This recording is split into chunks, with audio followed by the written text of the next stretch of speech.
Welcome back to another episode of Out of the Blank Podcast. Michael, it's a pleasure to have you back on the show. Would you like to introduce yourself again for everybody out there listening? Yeah, thank you for having me on. My name is Michael Koncewicz. I'm a historian who focuses on the culture and politics of the 1960s and 1970s. I'm currently the associate director of the Institute for Public Knowledge at New York University. What attracted you about the 60s and 70s? I mean, it's a fascinating time period for me just through diving the JFK stuff and the counterculture movement. So much was going on. I think what initially attracted me to the 1960s was just simply like digging through my dad's stuff, looking at old records, old magazines and newspapers. The Beatles, of course, are always iconic figures in popular culture. So learning about them and what was shaping their music, what was shaping some of the statements that they made. Learning about Woodstock. I remember as a kid, like maybe I was like in fifth grade, taking out the Woodstock documentary. The Simpsons, as a lot of elder millennials, huge Simpsons nerds. So whenever they would make 60s references, I would dig in and learn a little bit more. It's why as a kid, I even dressed up as Richard Nixon for a school Halloween dance, because he was a character that frequently showed up on The Simpsons. And so for some reason, I was just always drawn to that era, whether it was The Simpsons or Forrest Gump or just my father's, attic. It just seemed like a transformational time, and one where history changed very quickly, at least culturally. And so just looking at what the United States looked like in 1964, and then what it looked like in 1970. I mean, that just tells such a dramatic story. So I was just always drawn to the era. And then as in graduate school, I continued to kind of flesh out this interest in the 1960s and focus on the anti-war movement of the Vietnam era. And then eventually that led me to the Nixon presidency, where I started looking into some of the stories of internal resistance within the Nixon administration. But in terms of, like, why have I forever been interested in this era? I guess I've just kind of stumbled on an answer. It's just how quickly things changed, mostly as a result of the Vietnam War, but there was other factors during the 1960s. Is there a lot of information on Nixon that necessarily doesn't get talked about, even with academics? I mean, you can only teach so much in a class, but like I learned about the connections with Howard Hughes and all these types of things. I think mainly what gets talked about in the education system is Watergate. It is a big event. It's an explosive event, but that's like the only thing that a lot of people know a relationship with Nixon in the general public's mind. But I'm interested in some things you might have come across or some things that might be able to add that come into, I guess, Nixon's background or just what was going on in that time period that maybe a lot of people don't really know a whole lot about. Yeah, I would even say with Watergate, the public only has a surface level understanding of the scandal. They know that there was a break-in. They know that Nixon was guilty of a cover-up. Nixon is lying, and they also have a vague understanding that there are tapes that show that Nixon was lying and that Nixon was guilty of a cover-up. But it's been 50 years, so I can't really fault the public too much for this. There's a lot of other things to care about. But over time, like the public's memory of Watergate, or just our general understanding of Watergate, is rather fuzzy. And as a result, it kind of gets rolled into a lot of other presidential scandals. So what I argue is that the public still hasn't fully reckoned with the extent of Watergate, meaning not just the Watergate break-in, but everything that encompassed that scandal and everything that encompassed the culture inside the White House that created Watergate. And there are certainly historical links to what presidents and the FBI were doing for decades. But starting in 1971, Nixon brings a lot of those covert activities where, various arms of the federal government are really kind of testing the Constitution in serious ways, if not just throwing it out the window. He brings all of that into the White House in the summer of 1971. And so what I think the public needs to learn more about is just how involved Nixon was with micromanaging everything that led up to Watergate. The other category I would say that doesn't get discussed enough is, and I think this is particularly relevant since Henry Kissinger passed away last week, and he was Richard Nixon's national security advisor, later Secretary of State. one of the most powerful foreign policy officials in our nation's history. And lived to be 100. That's the Lived to scary be thing. 100. Lived to be 100. I mean, Richard Nixon died in 1994 at the age of 81. Henry Kissinger dies 30 years later, practically. And Dick Cheney's still kicking too. Dick Cheney's still alive, but but what the public still, even though there's a lot of archival records that have been released, the public still hasn't fully reckoned with Richard Nixon's foreign policy legacy, particularly with just how insular Richard Nixon and Henry Kissinger were in key decisions, whether it's the invasion of Cambodia, the decision to drag on the Vietnam War until 1973. There's been a lot of interesting research regarding, whether or not Nixon and Kissinger ever really thought they could, quote unquote, win that war. And then the other thing I'll mention, aside from Vietnam, is Richard Nixon's and Henry Kissinger's legacy with regards to countries like Chile, where Nixon and Kissinger and the CIA are willing to use American power abroad to overturn elections and prop up a fascist government led by Pinochet that is in place for 16 years. These are things that, for those who are in the know and care about this era, are aware of, but it still doesn't. I still don't think that the American public has fully wrestled with the overall foreign policy legacy of the Nixon-Kissinger years. And I would say one last thing. That's partially because it's not everything, but some of the best evidence can be found on the Nixon tapes. And the public knows about the Nixon tapes. They know that Nixon says a bunch of crazy stuff, and that, he says racist things, and other people say racist things, but Nixon says racist things, anti-Semitic things, and all the rest. They know that he's quite gossipy. But the tapes really do show the level of involvement that he has with key foreign policy moments. I think the main reason is, well, one, it's hard to listen to those tapes. The audio quality is not great. There's a lot of them. 3,000 hours are available to the public. And so as a result, there's still this sort of murky understanding about the level of Richard Nixon's duplicity, the level of deception that occurred during his presidency, and also just how much of a micromanager he was, particularly when it came to foreign policy. Do you think Nixon focused more on foreign activities, or do you think he was more obsessed with domestic? I feel like I know a lot more probably about his domestic activities when it comes like the hunt for Timothy Leary, the whole counterculture. I mean, towards like the ending, towards more of like the ending of his presidency, the Vietnam War was more of a outspoken thing on the home front, which became a big problem for him. Oh, he was certainly obsessed with domestic activities. He was certainly obsessed with keeping track of social movements and key cultural figures. That's certainly true. But he was not particularly passionate about domestic policy. And so his interest in social movements was often wrapped up in his obsession with foreign policy, meaning that social movements and activist leaders could interrupt his foreign policy goals. It's not the only reason why he was so obsessed with the New Left and infiltrating the New Left, but it was a very important reason. He believed that anti-war activists were having a profound impact on his ability to carry out the Vietnam War. And there's a lesson there.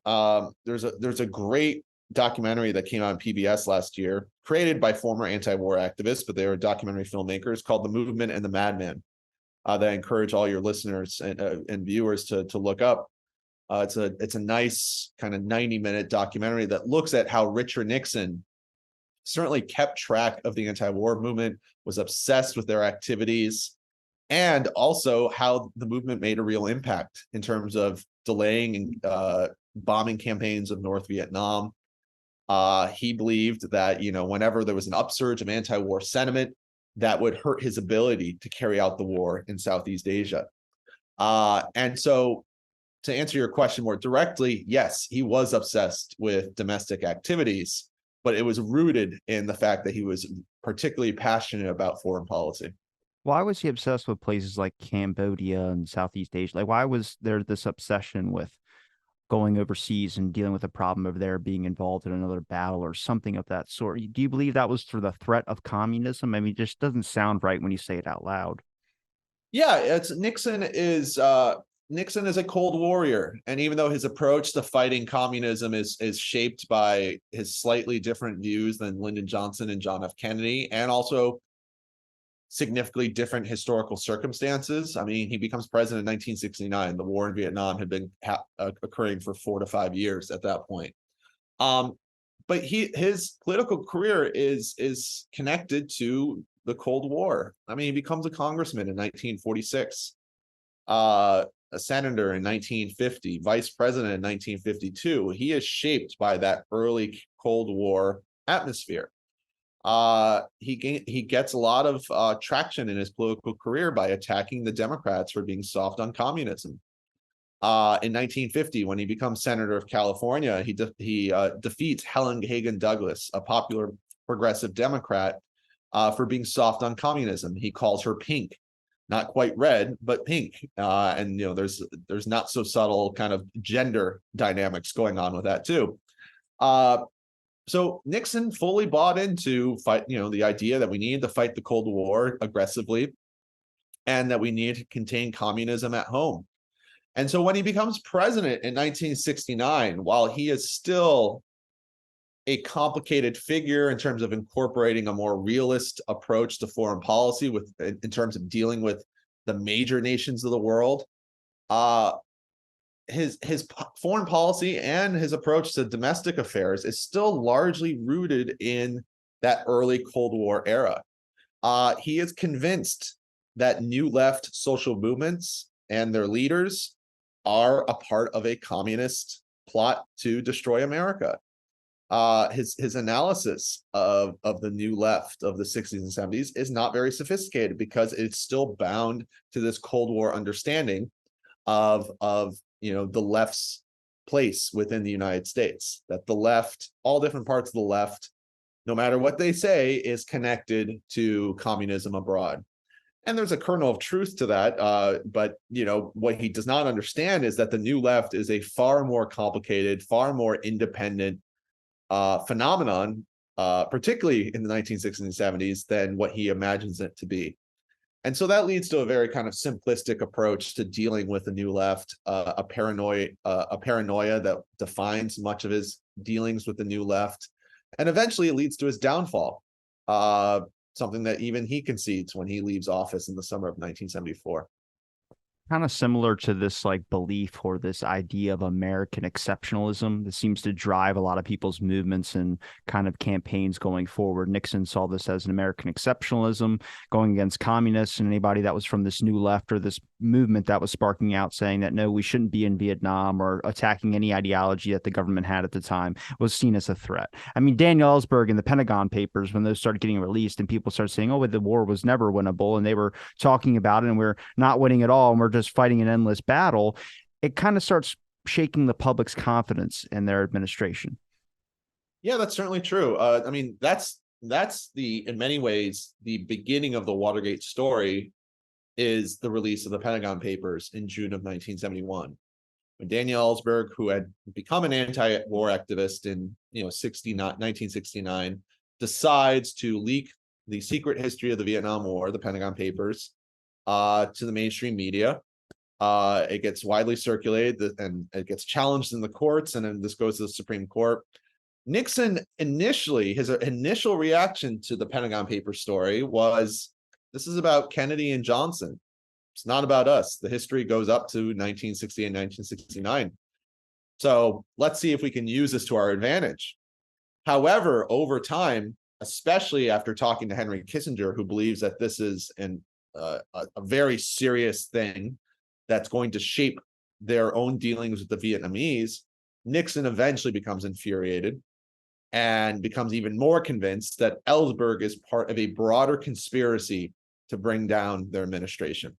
I mean, he uses those words, and you can hear them on the Nixon tapes in July of 1971. And this is also the moment, it's weeks after the release of the Pentagon Papers, that Nixon authorizes the creation of the Plumbers Unit. The plumbers unit are made up of ex-FBI and CIA men and also anti-Castro Cubans, and those are the guys who will eventually break into the Watergate building the following year in the spring of 1972. But that starts with Daniel Ellsberg, and it starts with the Pentagon Papers. And forgive me if I mentioned this during our last conversation, but one of the first operations that the plumbers carry out in the summer of 1971 is they break into Daniel Ellsberg's psychiatrist's office. That's in August of 1971, perhaps early September. I have to double check, but it's certainly in the summer of 1971. And they break in, they rifle through the psychiatrist's files to dig up dirt on Ellsberg. They're convinced that Ellsberg is like a secret communist, that he's working with the Soviet Union. They find no evidence of that. All they find is that Ellsberg is understandably very stressed out. He's having marital problems. That's all they find. They leave behind some drug paraphernalia to make it look like some crazy homeless drug addict broke in, but it's not a homeless drug addict. Instead, it's people who are being paid by the White House who are breaking into this office. It later becomes known as Watergate West when this becomes a public story 2 years later in 1973. Now, what did Richard Nixon know? I said that he authorized the creation of the plumbers unit. He thought this was an important operation because he wanted guys that were under his wing to carry out these kind of activities because he no longer trusted the FBI to do this. Well, he never knew about any of their specific break-ins, but he came pretty close. There was one tape conversation that Nixon had with his top domestic advisor, John Ehrlichman, who was aware of what was happening out in Los Angeles. And Ehrlichman told Nixon there was an operation in Los Angeles that you don't need to know about. Nixon simply says, agreed. What did Nixon exactly know? We can only speculate, but he certainly knew that Ellsberg was based in Southern California, and he certainly knew that the plumbers were ramping up their activities. But that's the closest connection we have to Nixon's actually full knowledge of any sort of break-in during the Watergate era. Less than a year later, 9 months later, these same burglars get caught at the Watergate Hotel. Now, what do you think? I mean, besides Watergate being the eventual thing, but what do you think also led up to that? I mean, obviously, media was reporting on Nixon, but Nixon was getting obviously severe paranoia from everything that was going on to the point Daniel Ellsberg's raid on his office, even though, you can say that he wasn't attached through Watergate or anything of that sort. Nixon, there's not a trace back to him. Nixon resigned from it eventually. Nixon was becoming very paranoid to the point he wanted Hoover to help him out. So when he's getting to this point of paranoia, what do you think led to all that? I mean, it's not an obsession with communism anymore or looking at people as communists, but it's an obsession of, do people have dirt on me? I mean, Daniel Ellsberg obviously clearly had dirt on him, that Nixon thought at least. And Nixon got to the point where it wasn't about trying to sort of out if he was a communist. It was about trying to find if he's got this dirt I can get rid of. I mean, eventually got paranoid at Hoover because Hoover had dirt on everybody. Right. Yeah. And other historians have looked into Nixon's treasonous, his basically committing treason during the 1968 campaign. This is something that had been gossiped about for decades, but historians like Ken Hughes and a biographer by the name of John Farrell found evidence that Nixon during the 1968 campaign told his advisors to encourage a woman by the name of Anna Chennault to tell the South Vietnamese government to not accept any sort of peace deal that was on the table in the fall of 1968. Lyndon Johnson, who had earlier that year announced that he would not run for re-election and focus on ending the Vietnam War, was desperately trying to announce some sort of peace. And he certainly was guilty of playing politics of sorts, as any president does, with the war. He knew that if he announced that peace was at hand in October 1968, that would help the Democratic Party. But he had every right to do that as president of the United States. Richard Nixon was a private citizen. And as upset as he was over hearing reports that Johnson was trying to achieve this peace, he had no right to get involved in negotiations with the South Vietnamese. Anna Chennault tells the South Vietnamese government that you will get a better peace deal with Richard Nixon as president. And what historians found just several years ago, this was only happened in 2016, 2017, was that direct evidence that Richard Nixon and his chief of staff, then campaign manager H.R. Haldeman, were fully aware of these efforts to interfere with the peace process. You can find it in H.R. Haldeman's notes, where he's talking to the president and they're fully aware that they're trying to stop this. The other evidence we have is that Lyndon Johnson was also aware of this. Nixon thought that it was because that the FBI bugged his plane. That's what J. Edgar Hoover told him. That's not true. We can only speculate why Hoover lied to Nixon about that. However, what was true was that the FBI, who bugged a lot of people, were actually monitoring the South Vietnamese embassy. And so that's why they were aware of these conversations. And they were then reporting on this to Lyndon Johnson and telling Lyndon Johnson that there are private citizens being encouraged by the Nixon campaign to stop any sort of negotiations from going forward. Now, whether or not it was to enhance his political career, that's what he wanted to do. You want to wait until he's elected. This is happening as Richard Nixon's lead in the polls is dwindling. The election of 1968 it's clear that's going to be very close. And Nixon is very concerned that if Johnson gets on TV and says, we have a very serious peace deal here, that could swing the election to Hubert Humphrey. So Johnson knows that this is happening. And you can easily find evidence of this on YouTube. Johnson talks to the minority Senate leader, Everett Dirksen, tells him our friend from California is committing treason. And it's clear he's talking to Richard Nixon. Lyndon Johnson even calls Richard Nixon at one point and confronts him on this.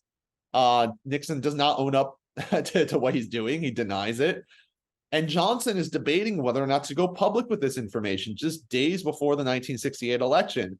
He eventually decides to not go public because he's concerned about the impact this would have on U.S. foreign policy. And he cares about presidential norms. He doesn't want the public to know that their incoming president is committing treason. The important thing, though, in terms of fully understanding Nixon's paranoia while he's in office, is Nixon knows that Johnson has this information. And he assumes that if Johnson has this information, other key Democrats who are connected to Lyndon Johnson also have some version of this story. And it explains why in the summer of 1971, once he decides that the Ellsberg story is a serious one, that he becomes much more paranoid. It is why at one point he even suggests to his aides that they should find a way to blow up Brookings Institute. This is an idea that's coming straight from the president of the United States. This is not just some like crazy ex-FBI guy like G. Gordon Liddy, who certainly offers up a lot of crazy ideas that fortunately never happen. They're relevant, but still you can see why someone would dismiss those ideas. No, the Brookings bombing comes straight from Richard Nixon, and you can hear it on the tapes. His aides know that it's insane, and they slow walk in, and eventually it fades away. But Richard Nixon is telling his guys, let's find a way to bomb this building. And while firefighters are putting out the fire, we can then steal files that the Democrats have about 1968. I mean, that's insane that a president of the United States is coming up with this idea. But it's rooted in this fear that the Democrats have serious dirt on him. Now, the Brookings plot doesn't prove necessarily that it's all connected to Chenault in 1968, but it's a safe guess that that's what he's worried about, along with some other stories that you've already, that we talked about off camera. What dirt do the Democrats have about his connection to Howard Hughes and other stories? But the 1968 campaign is certainly on his mind during the summer of 1971. Could I ask about some of the things you mentioned off air about like the connections with Howard Hughes, the connections with Jimmy Hoffa? I mean, it's very strange for me just because I wasn't around in this time period. And I think a lot of my generation is just disconnected from the time period. But when you see Jimmy Hoffa with his middle finger like this in court, Like that's just a framed poster right there. To me, I'm like, these are actual mob figures that we hear about in movies that are actually walking around like average people, and they're commanding a lot of respect too in the same way. Like people know who these guys are, whether they're getting yelled at or whether they're getting admired, I have no clue, but they're walking around like celebrities. And you find out that Jimmy Hoffa donated from the Teamsters pension into Richard Nixon. And then you find out Howard Hughes gave a donation to Richard Nixon in his campaign as well, too, through his assets of his brother. But a lot of this stuff has been, like I said, I wouldn't call that conspiracy. I would call that more not fringe, just because it's not widely known. So a lot of people, it makes it sound like a conspiracy, but I think there's evidence and documentation to support some of these factors. So I'm hoping you can maybe give me some information of your own to help kind of bolster up this fringe theory, I would say. Yeah, sure. I mean, I especially I'm very aware of the history with Howard Hughes. The Hughes, Aviator, man, that guy was in a movie about him. yeah, and Hughes, right, I mean, Hughes threw his money around in a lot of different places, but he did, through Richard Nixon's brother, donate money to Richard Nixon. And this becomes a story. And Nixon is enraged that Democrats are trying to make this a story. And the reason that this is so relevant is in late 71 and early 72, Richard Nixon becomes obsessed with the idea that Larry O'Brien, the then chairman of the Democratic National Committee, your viewers may remember at least his name, that he was the commissioner of the NBA, which is why there was the Larry O'Brien trophy. But at this point, he's a former Kennedy guy, chairman of the Democratic National Committee. Nixon wants his guys to expose any sort of connection, unethical or even illegal connection, that Larry O'Brien has with Hughes. Because Democrats are talking about his own connections to Hughes. He wants to show that they're hypocritical and that Larry O'Brien has this shady connection to Howard Hughes. He pressures the IRS to audit Larry O'Brien. There are people that I write about in my book, they said no to Nixon, that resist this order, but eventually they do bring in Larry O'Brien for an investigation. And all they find is that O'Brien did nothing unethical. And funny enough, he was actually owed a minor refund. So in this end, this actually helped out Larry O'Brien.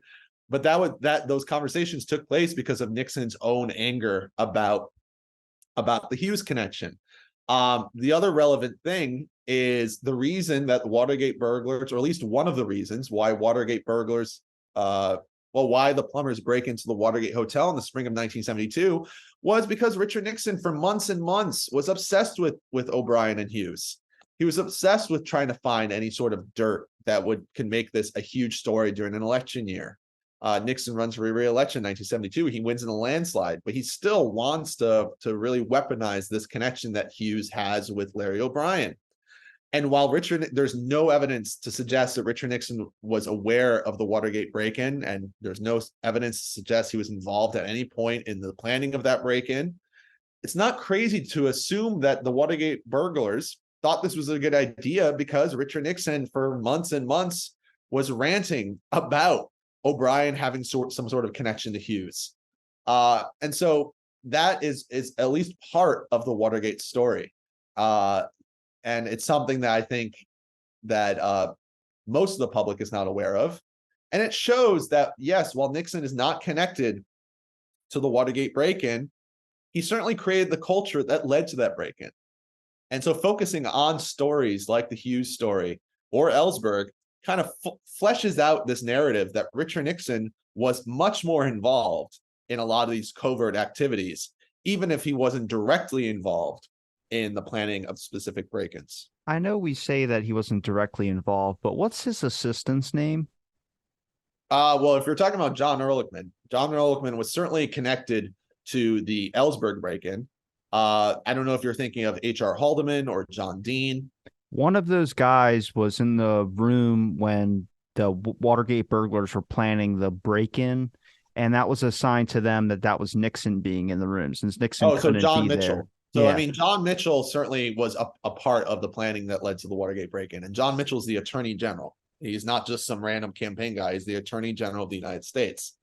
And John Dean is a White House lawyer. So, yes, there's plenty of White House connections. A lot of Johns.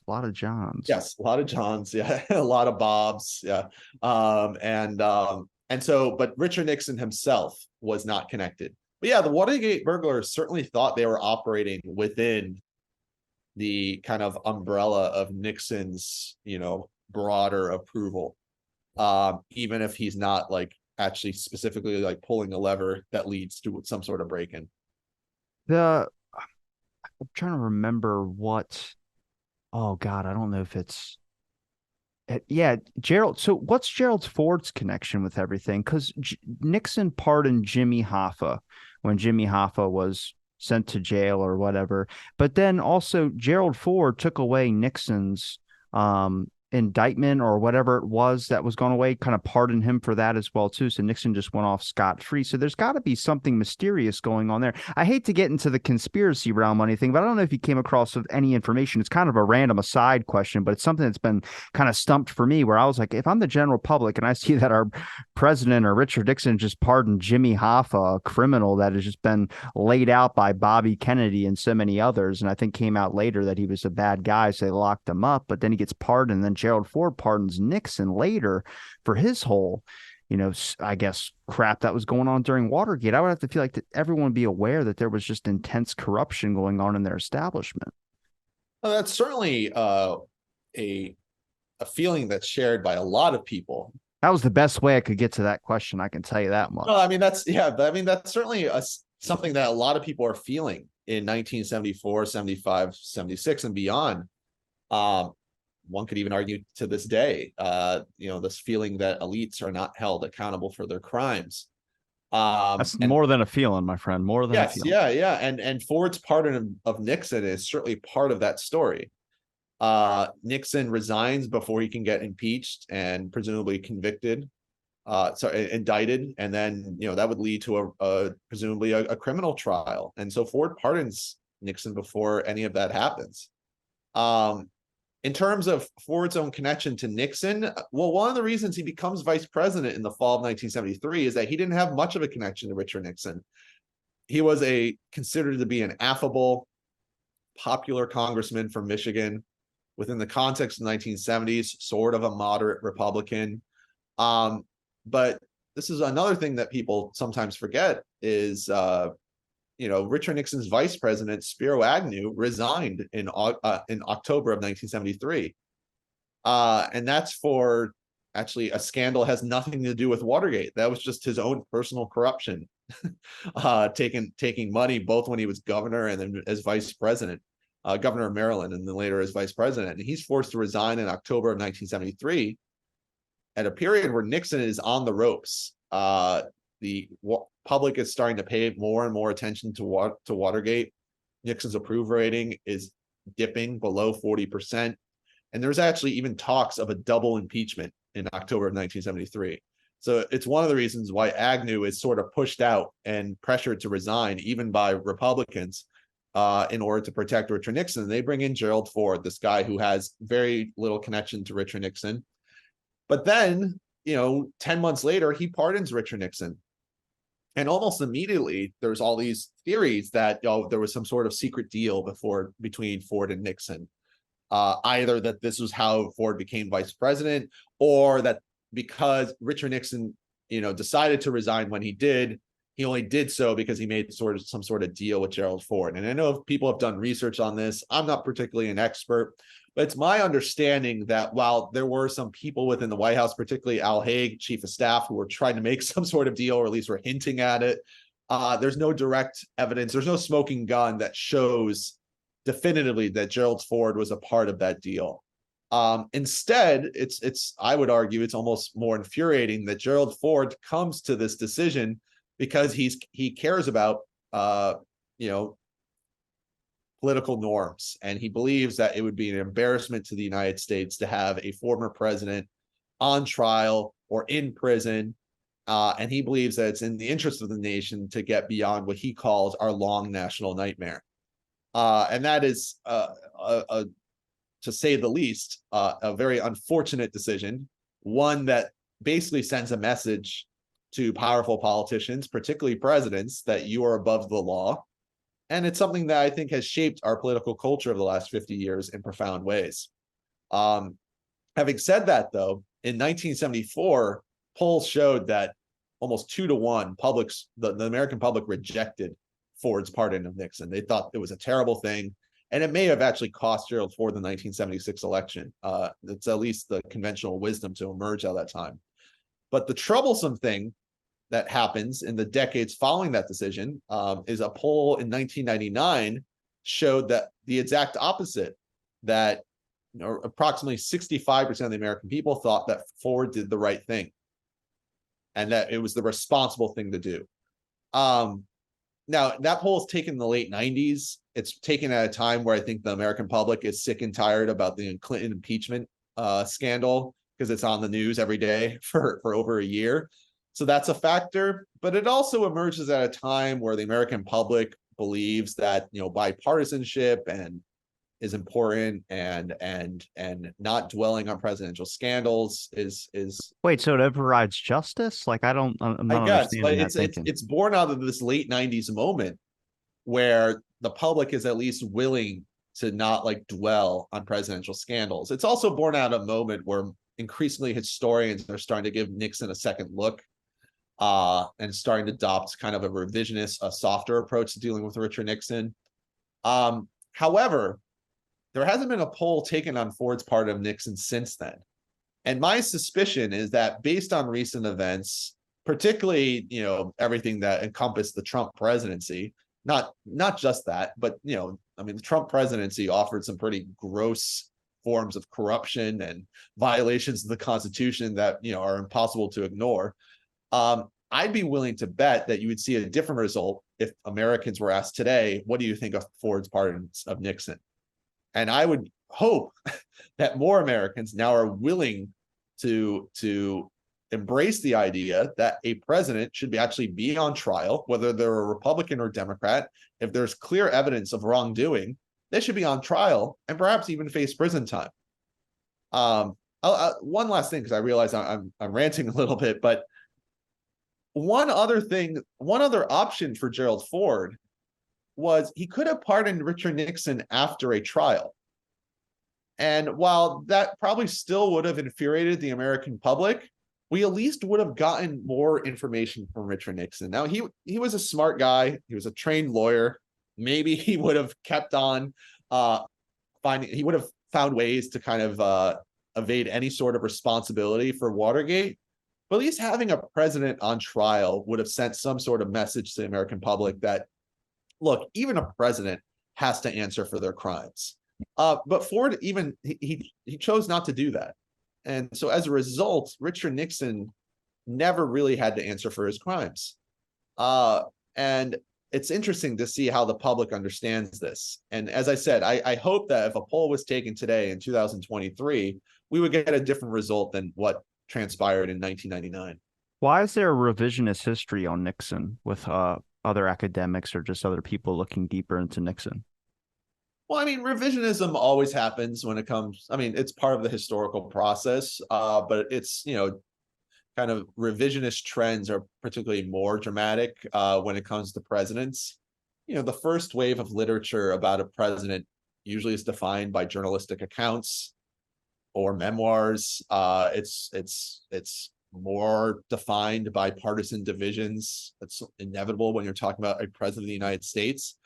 And it's not inevitable, but what almost always happens is the next stage usually leads to some sort of revision. And more often than not, particularly when it comes to Republican presidents, and academic historians tend to be more on the liberal side of things, you have kind of a more nuanced attempt to almost defend a president's record. And so what happened with Richard Nixon, starting in the late 80s, but this becomes quite prominent in the 90s, particularly after his death in 1994, is you have a wave of liberal historians who start to argue that Richard Nixon maybe wasn't so bad. And they are influenced by the Reagan Revolution of the 80s, where they argue, well, Reagan's conservative policies were far to the right of Nixon's. They're willing to praise Richard Nixon for his domestic accomplishments. The EPA is created under his watch. You have Title IX. Nixon's peace with China is an important accomplishment. And so you have a wave of historians who start to publish books that argue that Watergate should be the only thing that defines his legacy, which, fair enough. I mean, one scandal shouldn't define any president's legacy. But these historians, I think, in some ways counteract the journalistic accounts, the Woodward Bernstein kind of school of thought, with literature that kind of goes too far in the other direction, that only focuses on Richard Nixon's policy record. I'll add that much of this literature is shaped by, yes, White House records. However, not all, but most of this literature is shaped during a time where the White House tapes were not accessible to the public. There were transcripts, but actual audio, the bulk of the White House tapes do not start to come out until the end of the 90s. And that's because of historian Stanley Cutler pressured the federal government. I mean, actually sued the National Archives to release the tapes. That only happens in the late 90s. And so a lot of this revisionist literature, even if they make some good points about, Nixon's domestic policy accomplishments, do not include the White House tapes. And the White House tapes do not cover everything, but I would argue they are the most important source when understanding Nixon's presidency. Sure, it's an unfair standard because no other president had this sort of access where, you now can listen to Nixon's thoughts from 50 years ago. But they do tell you quite a bit in terms of what shaped both Richard Nixon's domestic and foreign policy. And so what I argue in my book is that if you're going to offer up some sort of more nuanced, forgiving take on Richard Nixon, you need to incorporate the White House tapes into your evaluation of this presidency. I think my opinion has evolved that everyone in our presidency, and I mean JFK has his downsides. I'm not going to downplay that, but there's just a lot of people in there that I don't know if every president is just messed up or has some type of weird thing that goes on, but it's shocking that you don't see that side of things. I mean, you hear about it with Nixon probably a little bit, but not the full extent. But with every president, Johnson, even I had a White House correspondent on my show, and I told him about Johnson walking around naked and he pissed on a Secret Service member's shoes. And he's like, that sounds like a conspiracy. I was like, you work in the ethics department of the White House. You left during the Trump administration. You don't know this? And he was like, no, you got to prove it with a document. So I put a disclaimer in the episode and I showed it. He didn't message me back, but I was just being honest. I was like, that's something a lot of people don't know. And if you're calling that a conspiracy, then where do we get the information or documentation to understand other things that seem a CIA heart attack gun? Sounds like a damn conspiracy, but that was in the church committee. Yeah. And they're showing it on video. Yeah. Yeah. I mean, if you're talking about, presidents as personalities, it's not a conspiracy to say that, if you're a president of the United States and you get to that position of power, just think about it for more than a few seconds. You're big going fat to be, cigar, and you get the. I mean, you're going to be sort of a weird person. I mean, you're not an ordinary person. So these are, to say the least. I mean, and they vary from. I mean, I don't want to say every single president is a strange and awful person, but they are not ordinary, and they are going to be. They're going to have huge egos. They are going to be they're going to view themselves as kind of messianic figures, and I think we have to understand that when evaluating each of these guys. And that's not to say that you can't like a president, but you have to concede that if you're in that position, you're going to almost inevitably do awful things. Now, like I said, I argue that Richard Nixon's abuses of power are exceptional, given just the nature of them and that just how he brought all these crimes inside of the White House. He tried to abuse the presidential power that I think he thought it had more than what it really does. Yeah, I think that's certainly true. So it's not a conspiracy to say, and I'm someone that pushes back on a fair share of conspiracy theories. But it's not a conspiracy to say that these presidents are weird fellows. they're weird guys. And while Nixon's tapes certainly exposes this in a way that you don't see with any other president, You get a little bit from the Johnson tapes, a little bit from the Kennedy tapes, and then a little bit even from memoirs. I think it's really interesting. I'm teaching a class right now, the American presidency. And one thing that comes up is even in these memoirs that are in some ways a sanitized version of presidential histories, because these are presidents trying to promote their own legacies. I mean, that's what a memoirs is trying to do. You still get a sense of just how isolated these different figures are. And this is perhaps one of the reasons why I push back on some conspiracy theories, is if you closely study the presidency, you see just how most of their decisions, not all, but most of the decisions are guided by short-term thinking.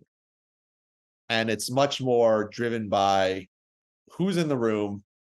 It's driven by emotion. And there's a certain level of contingency that I think is important. It's not to say that ideology doesn't matter. That's not to say that these structures don't matter. They certainly do matter. And I would even say those things matter quite a bit. However, I think if you study the presidency, contingency is incredibly important in terms of explaining not only day-to-day events, but some defining moments of the American presidency. Well, since you push back on conspiracies, I just got to ask, Kennedy assassination. Come on now. So what's my take? Yeah, that's fine if you don't agree. I've done a lot of research and like spoke to Blakey from the HSCA about it, who did prove probable conspiracy in the second. I just think there's a lot more. I'm not going to fight the fight of who's the shooter or anything. I just think we know a lot more than we did in 63 about what the hell was going on in our institutions. And there's a lot of people that were doing some weird things and in weird locations where they shouldn't have been. Gerald Ford moving the back wound up on Kennedy's back up 6 inches. And his thing to say to make the medical report more accurate. So that's proven. You can Google that right now. It'll pop up on your thing. There's a back wound of Kennedy right here. He moved it up 6 inches when the Warren report came out. Every other commission member told him to change it back. He said he would. He didn't. He also denied during the Rockefeller Commission. He tried to stop that report and commission from doing its investigation of the CIA's intelligence activities when it was being produced. He did that twice. He also fed information from the Warren Commission to J. Edgar Hoover. He was the inside man on the Warren Commission. That's on the History Channel's website. So that's more well known. I didn't know if you knew that, but the conspiracy thing, that's one for me where I'm like, come on now, tell me you're in. Well, I mean, I don't mean to wimp out on this, I guess, but I'm a bit of an agnostic. I was admittedly a conspiracy theory buff when I first started getting into U.S. history. I watched Oliver Stone's JFK over and over again when I was like in high school and college. And I still to this day I think Don DeLillo's Libra is a really fascinating book.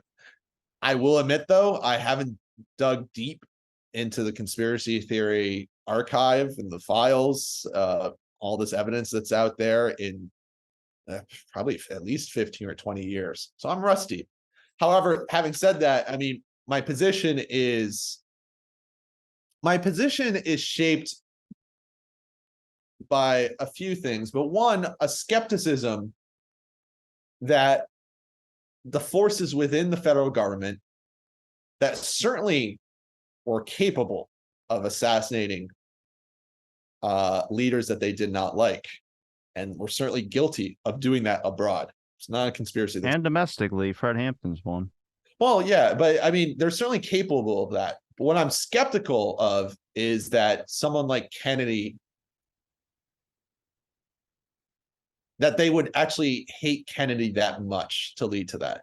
And so, but there's let me just kind of maybe offer up too much nuance. But the Kennedy conspiracy theory is a lot more convincing to me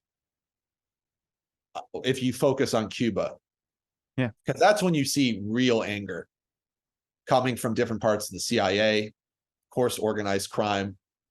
And I like I said, that's where you can make a very convincing case that something is going on and there is a real conspiracy to kill the president.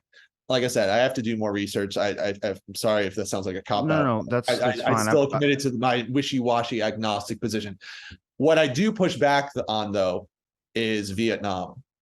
And while I love JFK when I watched it, and to this, I mean, I still find it a fascinating film. It's a fun film. I don't buy the fact that the so-called deep state were afraid that Kennedy was not going to carry out the Vietnam War. Kennedy, even though there were important developments during his presidency, and he showed signs of becoming less hawkish, the guy was still shaped by the Cold War, still had a long history of being fairly tough on communism, and he was running for re-election in 1964. That's fair. I could see him caving to anti-communist hysteria, the belief in the domino theory, and escalating the war in Vietnam. Maybe not in the same way Johnson did, but I just have a hard time buying the argument that Vietnam was a factor in the killing of Kennedy. And then I'll just say one other thing. I've seen some people speculate that the Kennedy conspiracy may not have actually had anything to do with Kennedy himself, but it had to do with Oswald. And Oswald, obviously, his own history is very shady. Yeah, well, his intelligence connections are all over the place. And so, like, and once again, I'll say I'm still an agnostic, but the idea that Oswald was some sort of CIA asset who went crazy, and then the government is just covering this up because they're afraid of what the Oswald story will unveil, I don't see that as completely insane, but I would have to do more research. I got some good clips on my YouTube shorts that you should probably check out. I mean, I try and go by what I can prove through a document. The real evidence, and I think what is now verifiably proven, is that all these agencies had 201 files on Lee Harvey Oswald. And the rationale, it's not conspiracy thinking, it's because this person worked for military at the time in the YouTube program. He was going to another country and defecting his U.S. citizenship. If you're returning back to the United States, I swear to God, I hope our intelligence agencies are putting that man on a list for something, just because you want to be aware. The suspicious part is that they had him on a list for 3 years. And then the week of the assassination, they dropped the list, the threat of him being on there, and all Secret Service is supposed to be warned of any threats to the president's life. And he did not pop up on the list where he would have been if he wasn't dropped off there. And also the route change went right by Oswald's work, where he got there a month before Kennedy's route was even published. So there is a lot of skepticism. Like I said, I don't even fight the fight if Lee Harvey Oswald is innocent or guilty or not, but there's covert operations. Northwoods is a great example that was going on about threatening to blow up an airliner and blame it on the Cubans just so you have a reason to go invade Cuba. I mean, Kennedy denied that plan. That is factual. That is real. That is historically accurate. And you can read the documents as well, too, where it's like, this is our mindset, whether our government's just talking about it. That's a dangerous thing. And that's like, for me, it's like, I mean, I'm not going to fight the Vietnam thing because I honestly don't know. I couldn't tell you if he was going to pull out or not. I think there was evidence to support, and there's evidence to say that he wasn't. So yeah, there were minor troop withdrawals in the fall of '63 that people point to. And so I'd say, all right, that's a fair point. However, there's roughly 15,000 U.S. soldiers in the fall of '63. Removing just a few thousand is something that can easily be reversed. To me, it just enhances history a little bit more. I mean, even diving into something like, I do believe conspiracy, but like, I don't argue with people about it just because I think it has enhanced my own knowledge of understanding the times as well, too. Like, one thing for me that interests me in mob figures, and I'm not saying the mob killed Kennedy. I'm not saying that at all. I mean, Kennedy's brain went missing. We still don't know where that is since 1966. So I don't think the mob has access to Kennedy. There's a great Pearl Jam song called Brain of Jay. But I had to learn more about Jimmy Hoffa. I had to learn and then find out connections with Richard Nixon. Then you start diving into Richard Nixon, and it just kind of shows, I'm sure you've discovered this through your own educational career, just as a historian looking through stuff, is that everything starts kind of diving you into another subject. And you realize that the surface layer that you might be taught in maybe grade school or something like that is not what you start uncovering when you start diving down deep into it. I mean, a lot of people don't know the Johnson scandals, or every president has a scandal of some sort. And I mean, out of everything you've learned through history to the point you're at now, what have you learned truly about democracy, press, media, just understanding perspective a little bit more as well, too? I mean, I've talked to 1,500 something people with wilding perspectives, but I've kind of learned that I don't know anything, and it's kind of just sorting out and understanding information and then processing it. But there's always more. And that's kind of a challenge for me because you're never going to be able to know everything. Yeah, I mean, I think I'll sort of answer your question in a roundabout way, but maybe it'll tie up a few things. I noticed on your YouTube page that you recently did some episodes about Fred Hampton. And that's, there's clear-cut evidence that the FBI worked with the Chicago Police Department to assassinate a young, charismatic Black Panther leader. In a time where the Black Panthers there's serious infiltration going on, and other leaders are acting in very eccentric ways. Hampton is this young, charismatic guy who's talking about, an interracial working class coalition. He's comparatively more pragmatic, yet still deeply radical.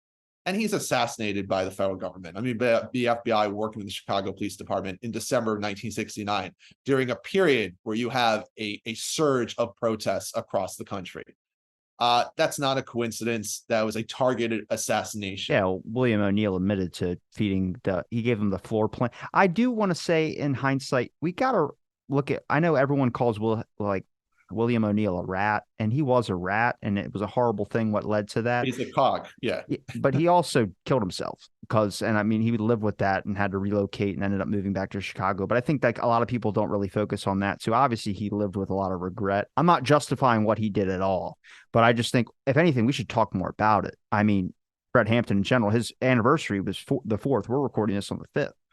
Yeah, and actually the anniversary was just yesterday. And the reason I bring this up, it's been on my mind quite a bit in my new book project. I'm doing a biography of the anti-war activist, founder of SDS, Tom Hayden.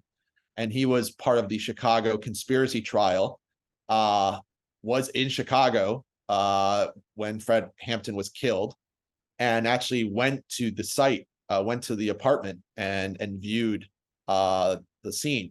And he was incredibly distraught. And this was a period of time where Tom Hayden, who long been known as the kind of pragmatic radical, starts to enter a period where he's even playing around with the idea of maybe joining the underground. He does not, but the assassination of Fred Hampton just, shakes him to the core. And it does that to many others in the new left. And the reason I think this is important to bring up is if you have a well-documented story like Fred Hampton, and for years the official story was, we don't know, we don't have enough evidence, but then you get the evidence and then it's clearly documented. It's not crazy to then think, well, what else is going on? So based on what was happening in the 50s, 60s, 70s, and beyond, of course, but particularly during that time period, the evidence that we do have will, of course, lead people to think that other things are happening. So this is a byproduct of a government run amok that's not accountable to any sort of democratic norms, and that's going to naturally lead people to become very cynical and more interested in conspiracy theories. So I often push back on this. And sometimes I includes arguing with myself, this impulse that many historians have to just completely poo-poo any sort of conspiracy theory.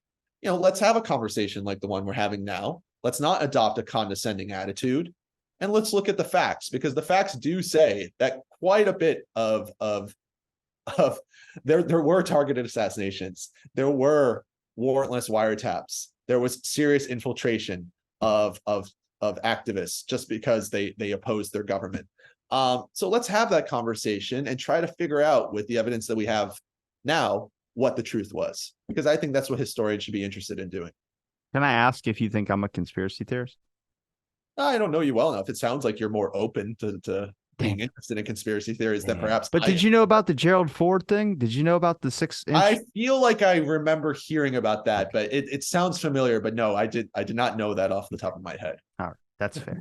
No, I talk about though. I always appreciate, especially because you, like I said, you looked at my YouTube channel. I mean, a lot of people would just look, and then you've been back on the show, but it's just about having and sharing your perspective. You don't have to agree with the guests. You don't have to agree with that. It's just about kind of having the conversation and talking about it. I mean, if anything, in enriches history too. I mean, I have people that I don't agree with on certain subjects, not this one. It's just other past ones or something. I had someone comment on Fred Hampton's thing saying it's all a lie. Government didn't do anything wrong. I was like, I'm pretty sure it's exposed now that the Chicago police were just pieces of shit.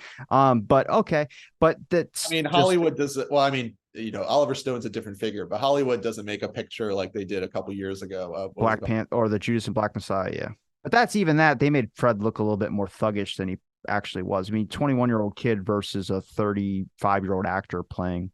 Right. Yeah. It's yeah, but still, you don't get to that point until there's this like consensus that yes, the federal government killed Fred Hampton. The real thing is about him being drugged because he didn't wake up during that raid. Yeah, yeah. And so, as I said, we can debate these individual stories, but what is certainly true is that what the federal government was doing, different parts of the federal government was doing during the Cold War, contributed to a growing sense of cynicism, nihilism, and much and justifiable paranoia about what was transpiring without any sort of public accountability. Well, Michael, I appreciate the time you gave me to talk on my show, but is there a place where people can find your links, your book link, Twitter, Instagram, Facebook, any other links that you have?